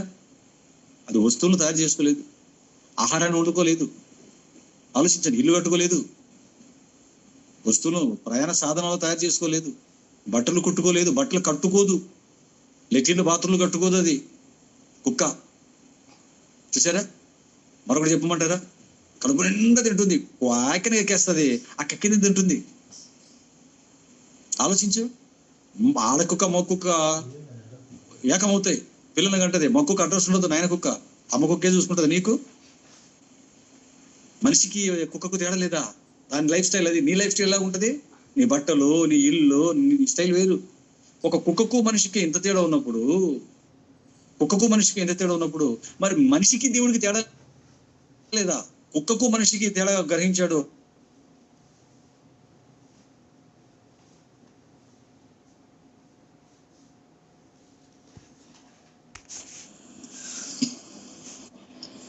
దేవుడిని మాత్రం విడి స్థాయికి ఆలోచిస్తాడండి. కుక్క కంటే నేను గొప్పవని అని చెప్పుకుంటాడు. దేవుడి దగ్గర రాగానే దేవుడిని ఈయనకి సమానం చేసుకుని, ఈయనకి బట్టలు దేవుడికి బట్టలు, ఈయనకి తిండి దేవుడికి తిండి, ఈయనకి భార్య దేవుడికి భార్య, ఈయనకి బర్త్డే దేవుడికి బర్త్డే, ఈయనకి ఇల్లు దేవుడికి ఇల్లు, ఈయనకి పవలింపు ఆయనకి పవలింపు. చూడండి పిల్లరా, ఇవి ఆ వాస్తవాలు మాట్లాడితే కోపాలు వస్తాయండి వాళ్ళకి. గ్రీక్స్ కు కోపాలు వస్తాయి, చాలా మంది ప్రపంచ దేశాల్లో ఉన్న వారి కోపాలు వస్తాయి దేవుడికి చేసే వాటి గురించి మనం మాట్లాడామంటే. ఆలోచించిన దేవుని పిల్లరా, ఆత్మకి ఏమైనా శరీరం ఉందా? కామ, క్రోధ, మదమదచ్చారాలు, అరిషడ్ వర్గాలకు అతీతుడైన వాడు దేవుడు. శరీరం ఉంటే ఈ కోరికలు నీకున్నట్లుగా తిండి, నిద్ర ఇవన్నీ ఉంటాయి ఆయనకి. ఇశ్రాయేలును కాపాడువాడు కొనుకడు, నిద్రపోడైనా. దేవుడికి కొనుక్కుండదు, నిద్ర ఉన్నది ఆయనకి. ఆలోచించిన దేవుని పిల్లలు, ఆయన ఆహారం మళ్ళాంటి ఆహారం తీసుకోడైనా. ఆలోచించండి దేవుని పిల్లల. దేవుడికి పెళ్లి చేస్తావా? భార్యని సెటప్ చేస్తావా? సెటప్తో ఆగినా కూడా బాగుండేది. మరలా దేవుడికి సెకండ్ సెటప్, ఒక్క భార్యతో కాకుండా దేవుడికి సెకండ్ సెటప్, మూడో సెటప్. అటు ఒక రౌండ్ వేసుకొని వస్తాడు మొత్తం అందరి భార్యలతో, మళ్ళీ ఇటు తిరుగుతాడు. ఏంటండి ఇవన్నీ కూడా మనుషులు కల్పించుకున్న కల్పనలు కావా? దేవుడి విషయంలో మనిషికి పిచ్చి పీక్ లెవెల్కి వెళ్ళిపోలేదా? కాబట్టి దేవుడికి ఉండవలసిన లక్షణాలలో 3వ లక్షణం ఆయన ఆత్మ, 4వ లక్షణం. దేవుడికి ఉండవలసిన లక్షణాలలో 4వ లక్షణం రాసుకోండి. దేవుడు మానవులకు అందరికీ తండ్రి. దేవుడు మానవులకు అందరికీ తండ్రి. దేవుడు అనగా దేవుడికి ఉండవలసిన లక్షణాల్లో 4వ లక్షణం ఏంటి? ఆయన తండ్రి అయిన దేవుడు. ఆయన ఎఫెసీయులకు రాసిన పత్రిక 4వ అధ్యాయం 6వ వచనం బైబిల్ చించి పడేస్తుంది అంటే నకిలీని పట్టించే జుట్టు పట్టుకొని తీసుకొస్తుంది ఒక్కొక్కరిని. బైబిల్ కొన్న కెపాసిటీ తెలుసా? డూప్లికేట్ దేవుళ్ళను జుట్టు పట్టుకొని ఈడ్చుకొని మన పాదాల చెంత పడేస్తుంది బైబిల్. ఒప్పుకోడైనా నిజమైన దేవుడు, సర్వోన్నతుడైన దేవుడు తన స్థానం ఇతరులకు ఇవ్వడానికి ఎప్పుడు ఒప్పుకోడైనా జుట్టు పట్టుకొని మన పాదాలు ఇదిరా ఈడ్రా దేవుడు అని చెప్పుకోండి. ఇదిగో ఇది చూడండి, ఈ లక్షణాలు చూడండి. నా లక్షణాలు వీడుకున్నాయా నాయనా? నా లక్షణాలు వీడుకున్నాయా నాయనలారా? మీరు నా పిల్లలుగా మీరు నా లక్షణాల బైబిల్ రాశాను నేను. తీయండి క్రైటీరియా, నన్ను పెట్టండి, నా క్రైటీరియా తీయండి, నా లక్షణాలను తీయండి. నా లక్షణాలను పెట్టి ఈ లక్షణాలు ప్రపంచంలో ఏ ఒక్కడికైనా ఉన్నాయేమో నిలబెట్టండి నా ముందు అన్నాడు. ఒక్కొక్కరి జుత్తు పట్టుకు ఈడ్చుకొని వస్తాను, చూడు ఈ లక్షణాలు, నా లక్షణాలు ఎవరికి ఉన్నాయో అని సవాల్. దేవుడు రోషం కలిగిన వాడు, ఈ విషయంలో రోషం కలిగిన వాడు దేవుడు. ఈ పాఠం రోషం కలిగిన దేవుడి పాఠం పిల్లారా, ఆయన ఉనికిని తెలియజేసే పాఠం. ఎఫెసీయులకు రాసిన పత్రిక 4వ అధ్యాయం 6వ వచనం. ఎఫెసీయులకు రాసిన పత్రిక 4:6. ఈ లక్షణాలని విశ్వవ్యాప్తం చేయాలండి. ఈ పాఠాన్ని నిజంగా ఈ పాఠాన్ని విశ్వవ్యాప్తం చేయాలి. మీరు వింటున్న, నేర్చుకుంటున్న స్త్రీ పురుషులైన మీరందరూ దేవుడి పిల్లలు. నిజంగా దేవుడు పడుతున్న బాధ ఆయనను పక్కన పెట్టి ఒక్కొక్క ఊర్లో, తిరుపతిలో మన వారం రోజులు పెద్ద రాద్దాంతం దిక్కుదేవు అట్టుడిపోయిన తిరుపతి అంత పండుగ చేశారు. ఎలా ఉంటుంది దేవుడికి? తనను పక్కన పెట్టి తన వల్ల బ్రతుకుతూ తన స్థానాన్ని మార్చివేసి తన పిల్లలే స్వయాన దేవుడు కానటువంటి విగ్రహానికి ఏవేవో చేస్తూ ఉంటే ఎలా ఉంటుంది చెప్పండి దేవుడికి? ఈ ప్రపంచవ్యాప్తంగా దేవుడికి ఎంత రోషం పుడుతూ ఉంటుంది, ఎంత బాధ కలుగుతుంటుంది, ఎంత మనోదరణ కలుగుతుంటది. ఒక్కొక్కరం పడ్డల్లా ఉన్నాం, ఏనుగుల్లాగా ఒక్కొక్కరు గిన్నెలు తినేసిన ఒక్కొక్కరు మనం శరీరాలు పెంచుకొని 6 అడుగులు 7 అడుగులు ఇంత బాడీలు 100 కేజీలు పెట్టుకొని ఉన్నాం. ఒక్కరన్న దేవుడి లక్షణంలో ప్రపంచాన్ని చెప్పాలని ఒక రోషం, ఒక ఆలోచన. ఎఫెసీయులకు రాసిన పత్రిక 4వ అధ్యాయం 6వ వచనం చూడండి. అందరికీ తండ్రి అయిన దేవుడు ఒక్కడే, ఆయన అందరికీ పైగా ఉన్నవాడే, అందరిలోనూ వ్యాపించి అందరిలో ఉన్నాడు. అందరికీ తండ్రి అయిన దేవుడు ఒక్కడే, అందరికీ తండ్రి అయిన దేవుడు ఒక్కడే. దేవుడు మనకు తండ్రి గనుకే, ఆయన మనకు తండ్రి గనుకే ఈ సృష్టిని ఫ్రీగా ఇచ్చాడు. దేవుడు సృష్టికర్త మనకు తండ్రి గనుకే ఈ సృష్టిని ఫ్రీగా ఇచ్చాడు. ఖురాన్ ఏమంటుందో తెలుసా అండి? ఖురాను దేవుడికి, మనుషులు దేవుడికి పిల్లలు కాదంట. మనుషులకు దేవుడు తండ్రి కాదట. మనం దాసులమంట, ఆయన సృష్టికర్త అంటే మనం దాసులమంట. ఏమండి, మన దాసులమా? దేవుడు సృష్టికర్త మాత్రమేనా? తండ్రి కదా మనకి? ఎవడ్రానికి చెప్పాడు అడగాలనిపిస్తుంది. ఎవడ్రానికి చెప్పింది? ఎవడ్రానికి చెప్పినాడు? జుత్తు పట్టుకుని కొట్టాలి వాడిని, అలా చెప్పినాడు. ఎవరు చెప్పాడు? తలకమాసిన 6వ శతాబ్దంలో ఒకటి పుట్టి. ఆలోచించండి దేవుడు పిల్లలు. దేవుడు సృష్టికర్త మాత్రమేనా? ఆయన మనకు తండ్రి కాడా? నీకు చెప్తున్నా, అందరికీ తండ్రి అయిన దేవుడు ఒక్కడే. ఆయన అందరిలో వ్యాపించి ఉన్నాడు. మన అందరిలో పెట్టాడు తనలో నుంచి తీసిన ఆత్మని అన్నాడు. చూడండి దేవుని పిల్లరా, ఆయన తండ్రి గనుకే ఈ సృష్టిని ఫ్రీగా ఇచ్చాడు.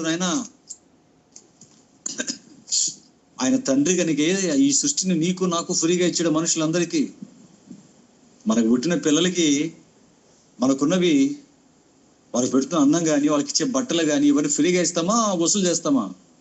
ప్లేట్ ఫుడ్ 80 రూపాయలు, ఉదయం టిఫిన్ 50 రూపాయలు, ఇలా డబ్బులు తీసుకుంటామా? బట్టలు 2000 కట్టు, 2 వీలర్ ఇచ్చినందుకు రోజుకు 1000 రూపాయలు రెంట్ కట్టు అని తీసుకుంటామా మన పిల్లల దగ్గర? మంచానికి ఎంత గట్టు, పడుకున్నందుకు ఎంత గట్టు, ఇవన్నీ తీసుకుంటామా? ఫ్రీ. ఎందుకు? మనకు పుట్టారు, మన పిల్లలు వారు. దేవుడు కూడా ఆయన పుట్టాము కనుకే, తండ్రి కనుకే సృష్టిని ఫ్రీగా ఇచ్చాడు. అర్థమైందా? దేవుడు అంటే ఎవరు? తండ్రి. దేవుడు అంటే తండ్రి. ఎవరికి? మగవాళ్ళకు మాత్రమే కాదు, ఆడపిల్లలకు కూడా తండ్రి దేవుడు. ఆడపిల్లలకు తండ్రి అండి. దేవుడు తండ్రి అయితే తండ్రి ఆడపిల్లల కొంగులు పట్టుకుంటాడా? ఒక తండ్రి తన కడుపును పుట్టిన ఆడబిడ్డ తన కూతురు కొంగు పట్టుకుంటాడా? ఒకవేళ దేవుడే తనకు పుట్టిన ఆడపిల్లల కొంగు పట్టుకుంటే అసలు వాడు దేవుడే కాదు, అలాంటి వాడు. అంటే వాడికి అసలు క్యారెక్టర్, వాడు పెద్ద రోగ్ అవుతాడు తప్ప తండ్రి ఎలాగ అవుతాడు? తండ్రికి ఉన్న లక్షణం అదేనా? ఆడవాళ్ళ గుడ్డలు ఎత్తుకుపోతాడు తండ్రి. స్నానం చేస్తా అంటే నువ్వు ఒంటి మీద బట్ట లేకుంటేనే, ఒంటి మీద బట్ట సరిగ్గా వేసుకోకుంటేనే మూతి పళ్ళు రాలగొడతాడు తండ్రి ఆడబిడ్డలు. ఏమ్మా బట్టలు బాగా వేసుకో, బట్టలు ఎలా వేసుకో తెలియదా నీకు అంటాడు. దవడ వాచిపోద్ది మనకి, పిల్లలకి, ఆడపిల్లలకి ముఖ్యంగా. బట్టలు సరిగ్గా వేసుకోకుండా ఎక్స్పోజింగ్ చేశారనుకో తండ్రి ముందు, మన నాన్నగారు ఎలా ఉంటారు? లాగా ఓడిస్తారు, అట్లే లోపలిగా ఉంటారు, వెళ్ళి లోపలికి అంటారు. అంతేగాని బట్టలు ఎత్తుకుపోతాడా? నీ శరీరాన్ని చూడాలనుకుంటాడా? కన్న తండ్రి అండి దేవుడు. కన్న తండ్రి. కన్న తండ్రి నిన్ను పాడు చేస్తాడా? నిన్ను కోరుకుంటాడా? దేవుని పిల్లలారా, పరిశుద్ధుడైన, నిష్కల్మషుడైన, మత్సలేని ఆ సర్వోన్నతుడైన కన్న తండ్రి అయిన దేవుడికి ఎటువంటి సంబంధాలు అంటగట్టారు చూడండి. దేవుడు అంటారు మళ్ళీ దేవుడికి భార్య. దేవుడు ఆడపిల్లలను చుట్టూ తిరగడాలు, ఆడోళ్ళ చెంగులు పట్టుకొని తిరగటాలు, ఎంత నీచం ఇవన్నీ. దేవుని పిల్లలారా, దేవుడి తండ్రి మగ పిల్లలకి కాదు, ఆడపిల్లలు. మీరు అంతా దేవుడి పిల్లలు, ఆడపిల్లలు. మీరు అందరం దేవుడి పిల్లలు. 5వ పాయింట్ రాసుకోండి. జనన మరణాలు లేనివాడు దేవుడు. టైం అయిపోయింది. జనన మరణాలు లేనివాడు. 5వ పాయింట్, జనన మరణాలు లేనివాడు. అంటే జనన మరణాలకు అతీతుడు. జనన మరణాలకు అతీతుడు. రండి, జనన మరణాలు లేనివాడే దేవుడు. జనన మరణాలు లేనివాడే దేవుడు. ఇది చాలా మంచి పాయింట్ అండి. ఇది చాలా మంచి పాయింట్. తండ్రి అయిన దేవుడికి పుట్టుక లేదు, మరణము లేదు, జననం ఉండదు, మరణం ఉండదు. జనన మరణాలకు అతీతుడు. ఇప్పుడు ఈ ప్రపంచములో దేవుళ్ళు అని చెప్పుకుంటున్న వారికి జననాలు ఉన్నాయా లేవా? పుట్టిన ప్రతి ఒక్కరు దేవుళ్ళుగా అవతార పురుషుగా చెప్పుకున్న ప్రతి ఒక్కరు చచ్చారా లేదా? చెప్పండి, ఆలోచించండి. ఇక్కడ మరలా మీరు యేసుక్రీస్తు వారు కూడా పుట్టారు కదండి, ఆయన మరణించాడు కదండి, ఆయన్ని తీసుకురాకండి. తర్వాత మాట్లాడతాను ఆయన గురించి. ఆయన కుమారుడైన దేవుడు. ఆయన దేవుడే, కుమారుడైన దేవుడు, తండ్రి అయిన దేవుడు కదా యేసుక్రీస్తు. ఓకేనా? కాసి పక్కన పెట్టిన ఆయన గురించి మళ్ళీ మాట్లాడతాను నేను. జనన మరణాలకు అతీతుడైన వాడు దేవుడు. ఆలోచించిన దేవుని వల్ల ఈరోజు ప్రపంచంలో దేవుళ్ళుగా చెప్పబడుతున్న ప్రతి ఒక్కరికి జననం ఉందా, మరణం ఉందా? ఎలాగవుతారు ఇంకా వాళ్ళు? తండ్రి అయిన దేవుళ్ళు ఎలాగవుతారు? వాళ్ళు సృష్టికర్తలైన దేవుళ్ళు ఎలాగవుతారు? అందుకే దేవుడు బైబిల్ ఏమన్నాడు చూడండి, నిర్గమకాండం 3:14. నిర్గమకాండం 3వ అధ్యాయం 14వ వచనం. మోషే గారితో ఏమన్నాడు? నిర్గమకాండం 3:14 ఏమన్నాడు? నేను ఉన్నవాడును, నీ పేరేంటయ్యా తండ్రి అయిన దేవా అని అడిగాడు. దేవా నీ పేరేంటయ్యా అని అడిగాడు. నేను ఉన్నవాడును, ఐయామ్ దట్ ఐయామ్ అన్నాడు. నేను ఉన్నవాడును. ఎప్పటి నుంచి ఉన్నావు? ఎంతకాలం నుంచి ఉన్నావు? ఎలా ఉన్నావు అంటే ఉన్నానంతే, ఐయామ్ దట్ ఐయామ్ అన్నాడు పిల్లరా. కాబట్టి జనన మరణాలు లేనివాడే దేవుడు, ఉన్నవాడు దేవుడు, జనన మరణాలకు అతీతుడు దేవుడు. అంటే నెక్స్ట్ పాయింట్, 6th పాయింట్ రండి. మనుషుల వలన వేలెత్తి చూపించుకునేవాడు కాడు. ఎక్సలెంట్. ఇది కూడా మనుషుల వలన వేలెత్తి చూపించుకునేవాడు దేవుడు కాడు. మనుషుల వలన వేలెత్తి చూపించుకునేవాడు కాడు దేవుడు అన్నాడు. అంటే మనుషుల వలన వేలెత్తి చూపించుకునేవాడు అంటే మనలాంటి బలహీనతలు లేనివాడు అని. మనలాంటి బలహీనతలు లేనివాడు. బలహీనతలు ఉన్నవాడే వేలెత్తి చూపించుకుంటాడు.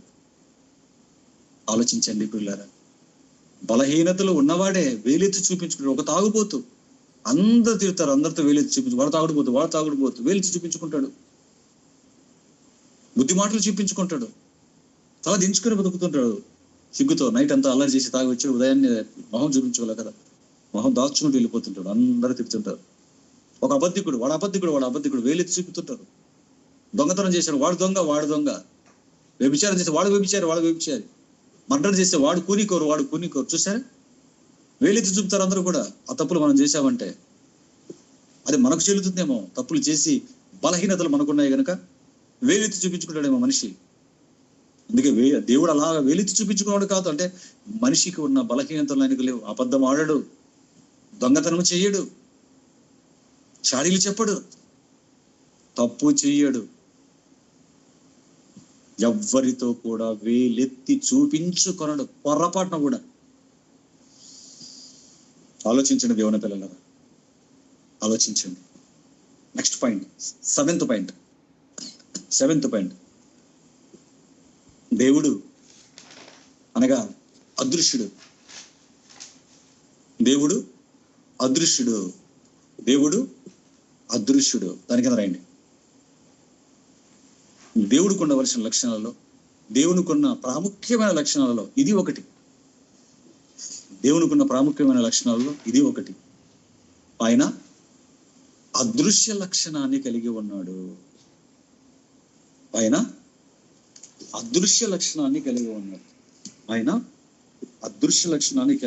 అనగా కనిపించని లక్షణాన్ని కలిగి ఉన్నాడు. కనిపించని లక్షణాన్ని కలిగి ఉన్నాడు. ఎవరు ఆయన్ని చూడలేదు. మనుషుల్లో ఎవరు ఆయన్ని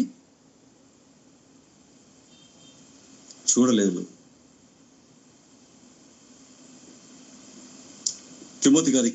పౌలు గారు తిమోతికి రాసిన పత్రిక ఒక మంచి మాట ఉంటుంది చూడండి.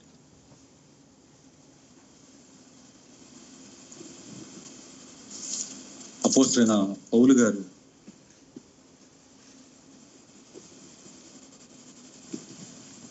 తిమోతికి రాసిన మొదటి పత్రిక ఒక మంచి మాట ఉంటుంది 6వ అధ్యాయంలో. సమీపింపరాని తేజస్సులో ఆయన మాత్రమే వసించుచు అమరత్వము గలవాడై ఉన్నాడు అంటాడు. చూడండి పిల్లలు,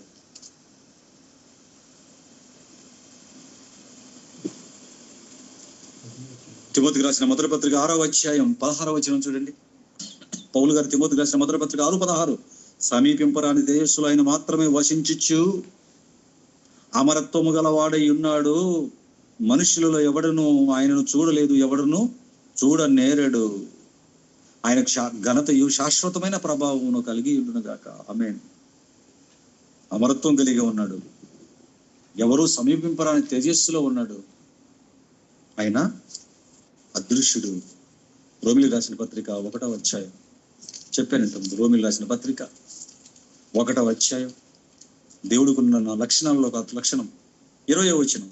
రోమపత్రిక 1:20 ఆయన అదృశ్య లక్షణములు అన్నాడు చూడండి. అంటే దేవుడు అదృశ్యుడు. ఓకేనా? నెక్స్ట్ పాయింట్ దేవుడు అనగా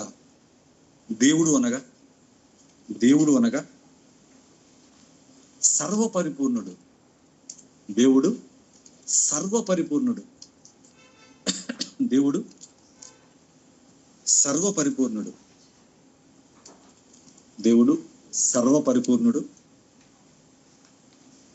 సర్వపరిపూర్ణుడు అన్నా కూడా లోపాలు లేనివాడు ఆయన కిందికి వస్తుంది. కాబట్టి ఈ పాయింట్ కాకుండా ఇంకో పాయింట్ రాసుకోండి. రోషం కలిగిన వాడు. దేవుడు అనగా పరిశుద్ధుడు, రోషం కలిగిన వాడు.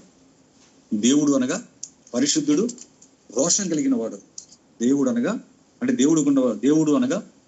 పరిశుద్ధుడు, రోషం కలిగిన వాడు.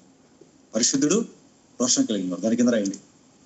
దేవుడికున్న ప్రాముఖ్యమైన లక్షణాలలో ఇది ఒకటి. ఆయన అతి పరిశుద్ధుడు,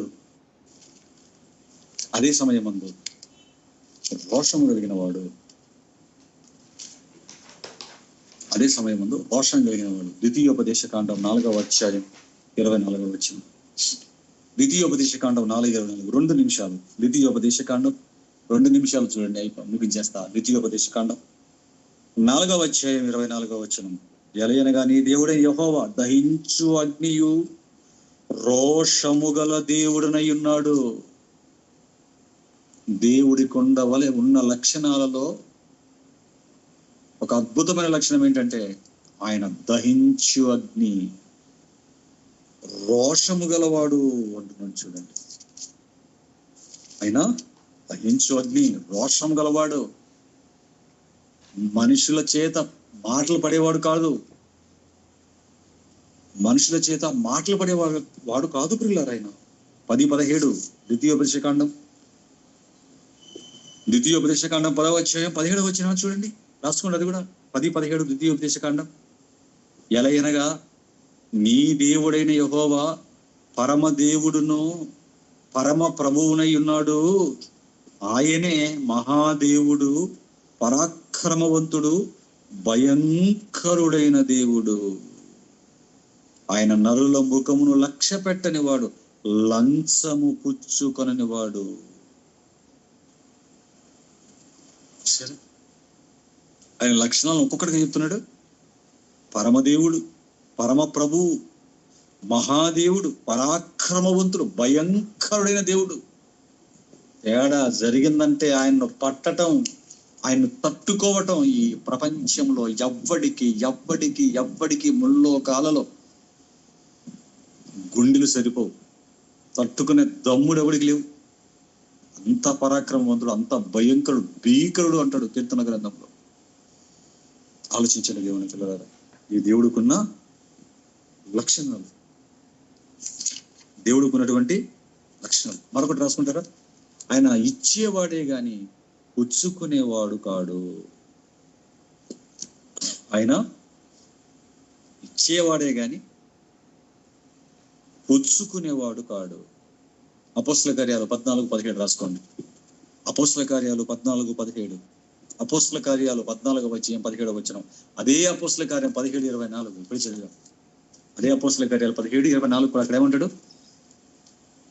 తనకి ఏదైనా కొదవ ఇన్నట్టు మనుషుల చేతులతో సేవింపబడివాడు కాడు అంటాడు. ఏమండి 14-17 ఏమంటాడు? ఆయన తినుటకు ఆహారము, ఆకాశం నుంచి వర్షమును, ఏమండి ఆహారమును దయచేయచ్చు, ఉల్లాసముతో మీ హృదయంలో నింపుచుండుట చేత తను గురించిన సాక్ష్యము చేయలేదని బిగ్గరగా చెప్పారండి లుస్త్రలో పౌలు బర్నబాలు. చదువుకొని ఇంటికి వెళ్ళిన తర్వాత టైం అయిపోయింది కదా. అక్కడ ఏముంటుందంటే దేవుడు ఇచ్చేవాడు తప్ప పుచ్చుకునేవాడు కాదు. ఇచ్చేవాడే తప్ప పుచ్చుకునేవాడే కాదు. మరి దశంభాగాలు ఇవ్వండి అని ధర్మశాస్త్రంలో పాత నిబంధనలు అడిగాడు, ఇవ్వమన్నాడు. క్రొత్త నిబంధనలో మీరు వర్ధిల్లిన కొలదిగా ఏమంటున్నాడు? శక్తి కొలదిగా ఏమంటున్నాడు? తనక అది తన కోసం కాదు. నువ్వు ఇచ్చిన ఆయనేం తీసుకొని అనుభవించడు, నువ్వు ఇచ్చినవి ఆయనేం తీసుకొని అనుభవించడు. ఎందుకు ఇమ్మంటున్నాడు అంటే ఆయనకి ఇమ్మని చెప్తే ఇస్తాం. మనం మనిషికి ఇమ్మంటే మనం ఇస్తామా? ఆయన సేవ కోసం.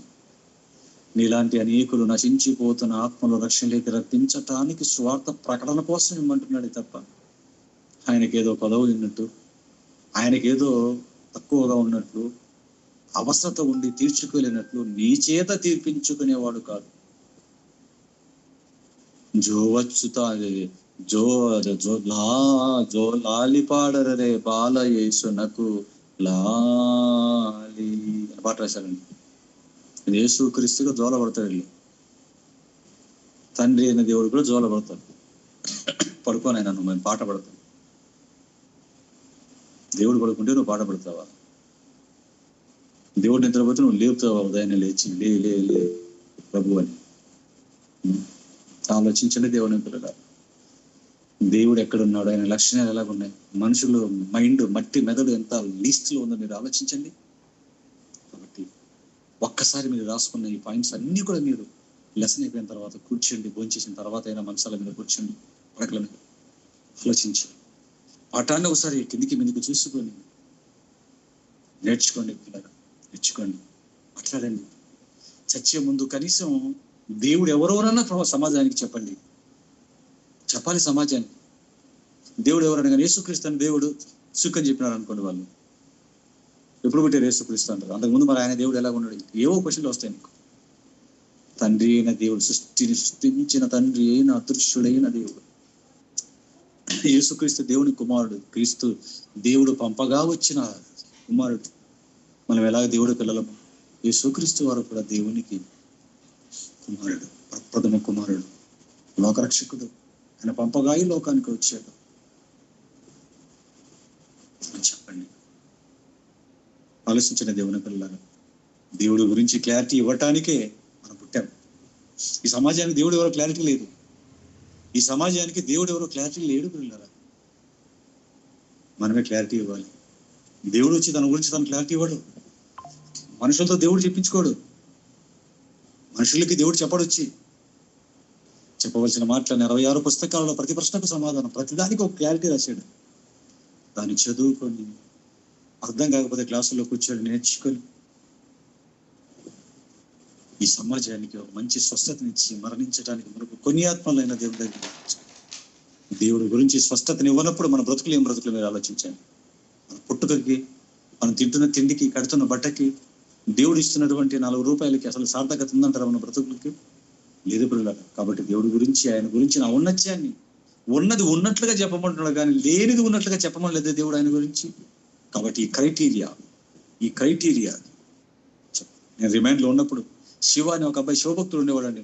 తెల్లవారుజామున 4 గంటలకు లేచి ఆ శివుడి ఫోటో ఉంటే దాన్ని శివ చేసేవాడిని రిమైండ్లో ఉన్నప్పుడు. నాతో మాట్లాడుతుంటే అప్పుడు అడిగాడు, ఎప్పుడు ఏదైనా చెప్పండి సార్ దేవుడి గురించి అంటే అప్పుడు చెప్పాను. దేవుడు ఎవరో చెప్తాను, వింటావా అని చెప్పాను. రిమైండ్లో ఉంటుండగానే అబ్బాయి మారుమనసు పొందాడండి. 4 గోడల మధ్య ఉంటుండగానే మారుమనసు పొందాడు అబ్బాయి, శివ అనే అబ్బాయి. కేవలం ఈ పాటలు చెప్పినందుకు చెప్పానంతే, పాయింట్స్ చెప్పాను. ఇది దేవుడు అంటే ఇది. గంజాయి తాగడు దేవుడు, ఆడవాళ్ళ కొంగులు పట్టుకుని తిరగడు దేవుడు, నీతో చూపించుకోడు, నువ్వు ఇస్తే తీసుకునేవాడు కాదు. ఈ లక్షణాలు చెప్పగానే ఆ అబ్బాయికి మైండ్ హీట్ అయిందండి అసలు. కాబట్టి దేవుడిని పిలుస్తారు. దేవుడు ఎవరు? 2 పాటల్లో దేవుడి గురించినటువంటి అనేకమైన సంగతులు మీరు ఉన్నారు. కాబట్టి చెప్పిన మాటలు వాక్యానుసారంగా ఉన్నవో లేవో పరిశీలించి మీరు స్వీకరించి నేర్చుకొని మరికొంతమందికి మాటలు అందిస్తారని మనస్ఫూర్తిగా కోరుకుంటూ